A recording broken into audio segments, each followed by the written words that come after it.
consoladora, mas ao mesmo tempo comprometedora. Ela é consoladora porque o Senhor, por primeiro, Ele louva e agradece ao Pai por ter escondido dos grandes, dos poderosos, dos sábios, dos entendidos, dos arrogantes e petulantes, os mistérios da salvação, mas os revelastes aos pequeninos. É consoladora porque na pessoa do Filho o Pai nos mostra o porquê e para que Ele enviou o seu Filho amado a este mundo, pois dele nós precisamos, com Ele nós precisamos caminhar para mudar os rumos dessa história tão devastadora que aí está. É com Ele que nós vamos combater o mal que tem assolado a nossa humanidade. É com Ele que nós teremos coragem de nos manter de pé diante daqueles que, por terem tido oportunidades na vida, ou até às vezes corrompido as oportunidades e conseguiram chegar a um lugar de destaque, com seus títulos acadêmicos, embora sejam necessários na vida profissional, mas com a sua grandeza financeira, com a sua soberba, que nada tem valor diante de Deus, porque o que tem valor de Deus é o nosso olhar humano, caridoso, compassivo, sobretudo para com os pequeninos do reino, que diferentemente dos grandes, não se fecham, mas se abrem para acolherem a graça de Deus, para acolherem essa luminosidade que os permitirá enxergar o que não pode ser negado, o que não pode deixar de ser visto e contemplado. Por isso escutamos logo no primeiro versículo do Evangelho, no capítulo 11, segundo Mateus, Jesus dizendo: Eu te louvo, ó Pai, Senhor do céu e da terra, porque escondestes essas coisas aos sábios e entendidos e as revelastes aos pequeninos. Como é belo, como é salutar, como é consolador a gente rezar essa louvação do Filho amado do Pai, por essa graça concedida aos pequeninos do reino. E Ele ainda disse: Tudo me foi entregue por meu Pai, e ninguém conhece o Filho senão o Pai, e ninguém conhece o Pai senão o Filho, e aquele a quem o Filho o quiser revelar. Ou seja, a nossa igreja, a sua centralidade, a sua raiz, o seu tudo, o seu chão se chama Cristo Jesus, ou Jesus Cristo, não há outro. É bobagem quem fica por aí dizendo um mundo de coisas e de palavras até bonitas, mas que de nada adiantam, porque o único Salvador e Senhor é o crucificado, que é o ressuscitado, o Filho amado do Pai, que Ele enviou a este mundo para nos redimir e nos salvar. E ele ainda termina carinhosamente, nos consolando, dizendo: e aí entra o nosso comprometimento. Vinde a mim, todos vós que estáis cansados e fatigados, sob o peso dos vossos fardos, e eu vos darei descanso. Tomai sobre vós o meu jugo e aprendei de mim, porque sou manso e humilde de coração, e vós encontrareis descanso.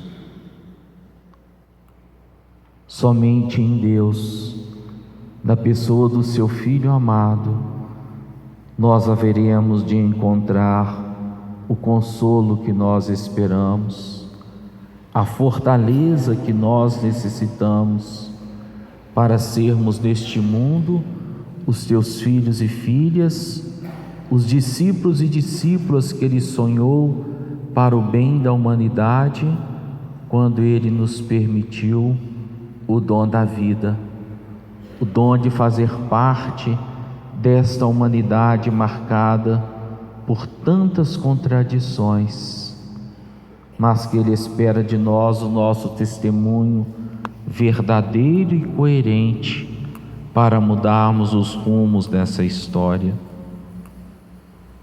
Escutamos na profecia de Zacarias que esse Mestre, que esse Salvador, que nos convida a ir ao encontro dele, Ele não está preocupado com a dita grandeza e poder dos homens, mas Ele está preocupado com que o homem perceba a sua grandeza e fineza interior,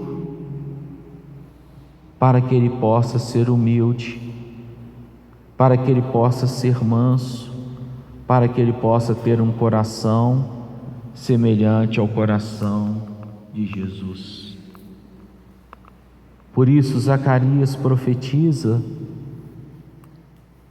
que o Salvador da humanidade, o grande Rei e Senhor, Ele adentra em Jerusalém, montado num jumento, com humildade, num potro, cria de jumenta.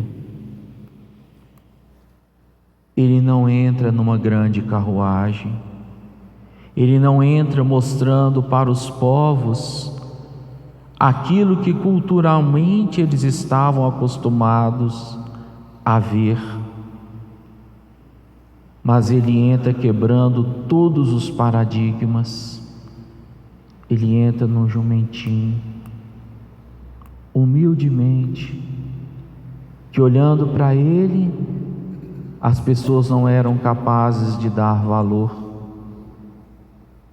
e nele se encontrava e se encontra o maior de todos os valores que nós possamos imaginar.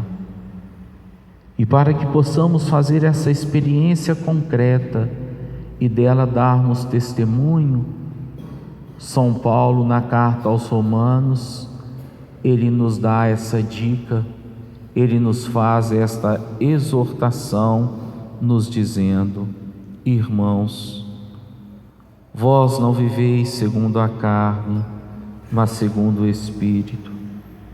Se realmente o Espírito de Deus mora em vós. Se alguém não tem o Espírito de Cristo, não pertence a Cristo. Olha o nosso comprometimento. Se alguém não tem o Espírito de Cristo, não pertence a Cristo. Sem julgar ninguém, quantos entre nós têm um espírito de porco? Quantos dentre nós têm o espírito mundano, covarde, vaidoso, marcado pela cobiça, pela vaidade, pela soberba, pela incoerência? Quantos de nós, pelo fato de estarmos dentro da igreja, nos sentimos melhores do que aqueles que não estão? E às vezes aqueles que não estão completamente agraciados por esse Espírito de Cristo, e que nós que aqui estamos podemos estar extremamente distantes, porque cumprimos um papel, mas não nos abandonamos em Cristo. E Ele continua a nos dizer, e foi por isso que eu disse para os familiares do Pedro e do Rafael, que celebram o 7º dia: e se o Espírito daquele que ressuscitou Jesus dentre os mortos mora em vós, então aquele que ressuscitou Jesus Cristo dentre os mortos vivificará também vossos corpos mortais, por meio do seu Espírito que mora em vós. É o Espírito Santo quem tudo conduz. É o Espírito Santo de Deus que faz a igreja acontecer. E esta igreja que Ele faz acontecer sou eu, é você, é cada um de nós batizados e batizadas. Por isso essa palavra é consoladora e comprometedora. É consoladora porque Deus tudo nos deu, e é comprometedora porque ela requer de nós o nosso testemunho coerente de vida. Ela requer de nós que sejamos templos vivos do Espírito Santo de Deus. Ela requer de nós a nossa humildade, a nossa pequenez, para sermos grandes no amor, no cuidado e na compaixão para com os nossos irmãos e irmãs mais sofridos do que nós. Não nos esqueçamos, meus irmãos e irmãs, há muita gente sedenta do nosso testemunho. Há muita gente sedenta da nossa coerência.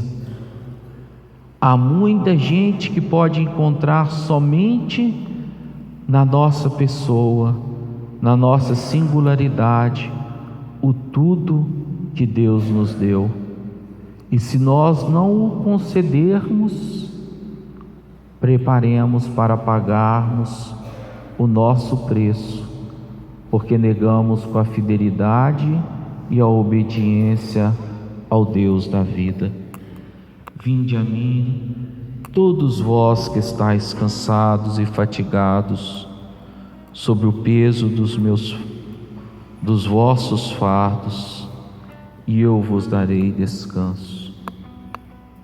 Tomai sobre vós o meu jugo e aprendei de mim, porque sou manso e humilde de coração, e vós encontrarei descanso.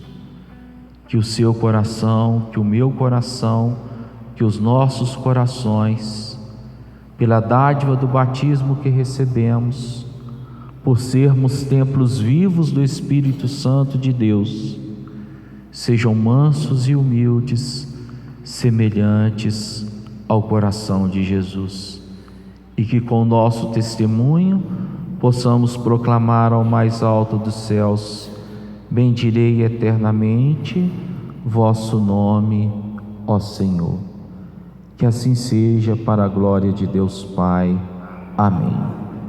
Creio em Deus Pai Todo-Poderoso, Criador do céu e da terra. Padre Fernando.